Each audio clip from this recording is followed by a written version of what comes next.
One thing every great movie has in common is always a great soundtrack. Think about the greats, like Gladiator, Inception, Lord of the Rings, even Semi-Pro.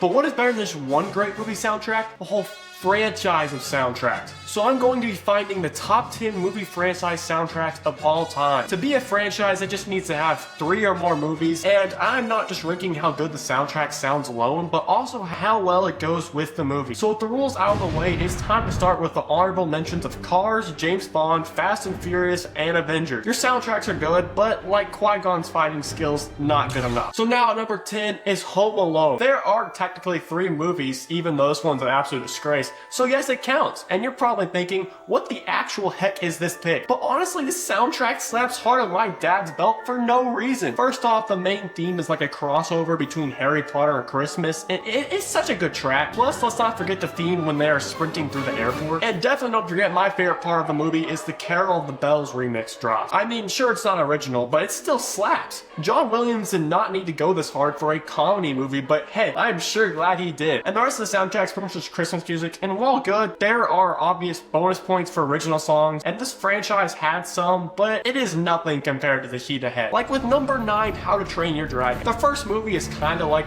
Lord of the Rings, where they make an awesome kind of like bass theme, and then build off of it kind of like here, where it needs to be slowed down some. And then they can pick up the main theme for this scene, which obviously you can see that the theme goes really well with the scene. And plus, movie 2 delivered 2 new original hits, with the Race to the Dragons theme here, and then also Flying with Mother theme here. They are not anything iconic, but they are still very good. But let's be honest, movie 3 did sell for this ranking, as it added about as much as my bank account bounced, 47 cents. So yeah, overall solid with a banger main theme, but one theme isn't enough to carry it to the top spot. At number 8 is Guardians of the Galaxy. Is this soundtrack basically just the greatest hits of the 70s and 80s? Yes, it is, but it's so much more at the same time. Every scene seems to have a perfect song to go along with it. Come and Get Your Love works perfect. I Want You Back, perfect. Pina Colada song, it's perfect, man. It definitely loses a lot of points for not having much original soundtracks added, obviously, but it really didn't need it. And Volume 2, Brandy, You're a Fine Girl, whatever that song's called, was actually a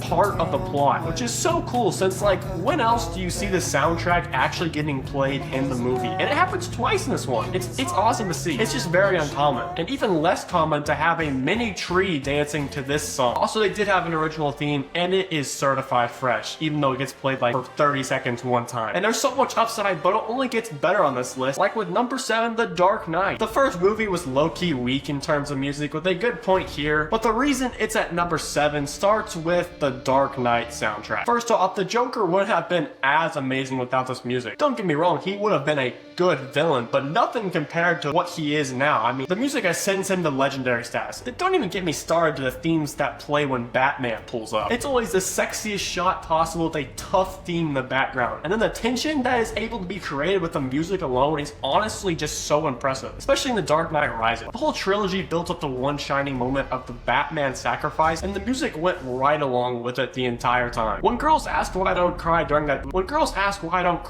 the Titanic movie, it's because I need a theme like this to make me cry. And boy, did Hans Zimmer get me on this one. I ain't gonna lie. Great soundtrack all around. At number 6 is the Hunger Games soundtrack. This is one franchise soundtrack I never really hear anyone talk about at all, and I don't know why. The soundtrack delivered everything it needed to perfectly. I have to talk about The Hanging Tree first, since, well, it has a 250 million listens on Spotify, so it seems people like this one. And for good reason as well, since it is the best scene in the last 2 movies for sure, and maybe the best scene in the entire franchise. Well, actually, probably not, but it's still a good scene. Also, the song isn't just a song, but we learned where the song actually came from in the Ballad of Songbirds and Snakes. Like, the songs actually apply. And speaking of that movie, we're not going to speak of its absolutely mid-soundtrack. We gotta talk about the epic soundtrack. So when they are on the chariots and the Capitol is blasting their theme, and oh my, why do the bad guys always get the best theme? This has me ready to storm the White House with the utmost honor and passion passion, and I don't know, it gets me hyped up. And then in the arena before the bloodbath, this theme raised my heart rate to well over 120. I was ready to go, man. Just for all to fall below zero when Rue dies and that angelic theme goes off. It's like,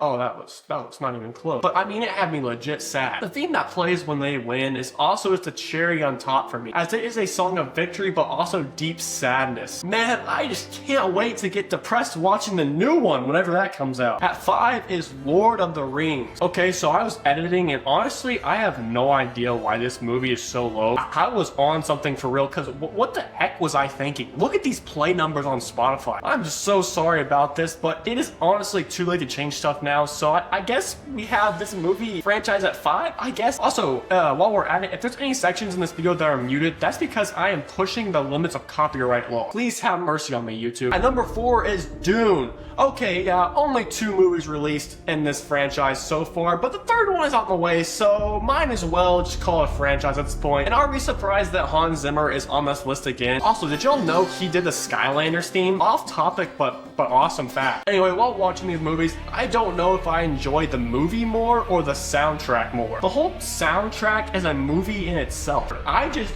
can't explain how good it is. I think we all know the high points of the soundtrack, which conveniently happen when the sexiest stuff possible is happening on screen. Like when the Atreides house is getting demolished and wiped off the face of the planet, and those bagpipes go off. Holy moly, I just want to start attacking these mother myself. What a way they go out. Or another favorite of mine is when Faye Rafa enters the gladiator arena and that space guitar just starts shredding. Every track in this movie and every scene in this movie seems to just point to one thing: epic. And there are actually so many great tracks in here that I can't even get close to touching all of them. So I will leave out of here with this glorious one.